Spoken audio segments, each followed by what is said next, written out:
Nice ടോക്കിൻ്റെ പുതിയൊരു വീഡിയോയിലേക്ക് ഏവർക്കും സ്വാഗതം.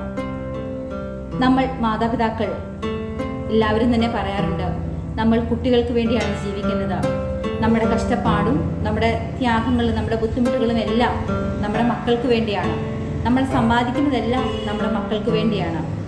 എനിക്കോ പഠിക്കാൻ പറ്റിയില്ല, എൻ്റെ മക്കളെങ്കിലും നന്നായി പഠിച്ചാൽ മതി, അല്ലെങ്കിൽ എനിക്കോ ഒരു നിലയിൽ എത്തിച്ചേരാൻ പറ്റിയില്ല, എൻ്റെ മക്കളെയെങ്കിലും ആ ഒരു നിലയിൽ എത്തിക്കണം എന്ന ഒരു അമിതമായ സ്നേഹം കൊണ്ട് മക്കളെ പൊതിയുന്ന ഒരുപാട് മാതാപിതാക്കളെ കണ്ടിട്ടുണ്ട്.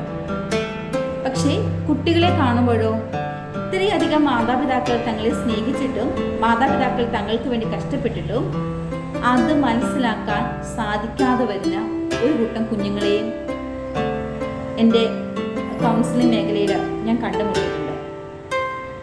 പലപ്പോഴും നമ്മൾ ചിന്തിക്കും, എന്താണ് ഈ കുഞ്ഞുങ്ങൾക്ക് പറ്റുന്നതെന്ന്. ഒരിക്കൽ ഒരു മോള് എൻ്റെ ക്ലിനിക്കിൽ വന്നു. അവൾ എൻ്റെ അടുത്ത് പറഞ്ഞു, അവൾ ഒരു കാര്യമേ പറഞ്ഞുള്ളൂ, ഞാൻ 10 വരെ ഹോസ്റ്റലിൽ നിന്നാണ് പഠിച്ചത്. +1 +2 എനിക്ക് എൻ്റെ അച്ഛൻ്റെ അമ്മയുടെ കൂടെ നിന്ന് പഠിക്കണമെന്ന് എനിക്ക് ആഗ്രഹമുണ്ടായിരുന്നു. പക്ഷേ അതിന് സാധിച്ചില്ല. വീണ്ടും എന്നെ ഹോസ്റ്റലിൽ കൊണ്ടാക്കി. ഇപ്പോൾ എനിക്ക് ഒരാളുമായിട്ട് ഞാൻ പ്രണയത്തിലാണ്. എനിക്ക് അയാളെ ഭയങ്കര ഇഷ്ടമാണ്. ഇപ്പോൾ മാതാപിതാക്കൾ അതിനെതിരെ നിൽക്കുന്നു. അവൾ +2ലാണ് പഠിക്കുന്നത്.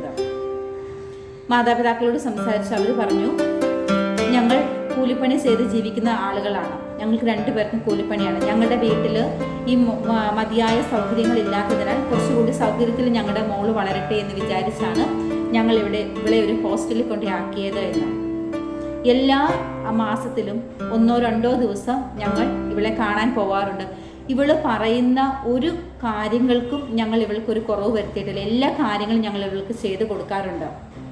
ആ കുട്ടി വന്നതൊക്കെ ഭയങ്കര മിടുക്കിയായിട്ടാണ്, നല്ല ഡ്രസ്സൊക്കെ ഇട്ട് നല്ല മിടുക്കിയായിട്ടാണ് അവൾ എൻ്റെ അടുത്തേക്ക് വന്നത് തന്നെ. അപ്പോൾ ഈ മാതാപിതാക്കൾ ചോദിച്ചു, ഇത്രയൊക്കെ ഞങ്ങൾ ചെയ്തിട്ടും ഞങ്ങളുടെ സ്നേഹം എന്താ ഇവള് മനസ്സിലാക്കാത്തതെന്ന്. പലപ്പോഴും മക്കൾ പറയുന്നതെല്ലാം വാങ്ങിച്ചു കൊടുത്ത് അല്ലെങ്കിൽ മക്കളുടെ എല്ലാ കാര്യങ്ങളും സാധിച്ചു കൊടുക്കുന്നതാണ് സ്നേഹം എന്ന് നമ്മൾ പലപ്പോഴും നമ്മുടെ മക്കളെ തെറ്റിദ്ധരിപ്പിക്കാറുണ്ട്. അവർ പറയുന്നത് വാങ്ങിച്ചു കൊടുക്കുന്നതല്ല സ്നേഹം എന്നത് നമ്മളെ മക്കളെ പഠിപ്പിക്കേണ്ട കാലം വിദൂരത്തല്ല. കാരണം പല കുട്ടികളും അവരുടെ മാതാപിതാക്കളെ ഒരു ATM സോഴ്സ് പോലെയാണ് കാണുന്നത്. എനിക്ക് ആവശ്യമുള്ള എൻ്റെ കാര്യങ്ങൾ നടത്തി തരാനുള്ള ഒരാൾ, അതിലപ്പുറത്തെ ഒരു സ്നേഹമോ ഒരു കരുതലോ ഒന്നും മാതാപിതാക്കളോട് കാണിക്കാൻ സാധിക്കാത്ത ധാരാളം കുട്ടികളുണ്ട് നമ്മുടെ ചുറ്റിലും. അപ്പം ഈ സ്നേഹത്തിന് ഒരു പാളിച്ച സംഭവിച്ചിട്ടുണ്ട്. അപ്പം നമ്മളുടെ വിചാരം നമ്മൾ വാങ്ങിച്ചു കൊടുക്കുന്നത്, അവരുടെ കാര്യങ്ങളെല്ലാം സാധിച്ചു കൊടുക്കുന്നത് അതാണ് സ്നേഹമെന്നാണ് നമ്മൾ തെറ്റിദ്ധരിച്ച് വെച്ചിരിക്കുന്നത്. പക്ഷേ എൻ്റെ സ്നേഹമുള്ള മാതാപിതാക്കളെ, അതല്ല കേട്ടോ സ്നേഹം. യഥാർത്ഥത്തിൽ എങ്ങനെയാണ് കുട്ടികളെ സ്നേഹിക്കേണ്ടതെന്ന് നമുക്ക് അടുത്ത വീഡിയോയിൽ കാണാം.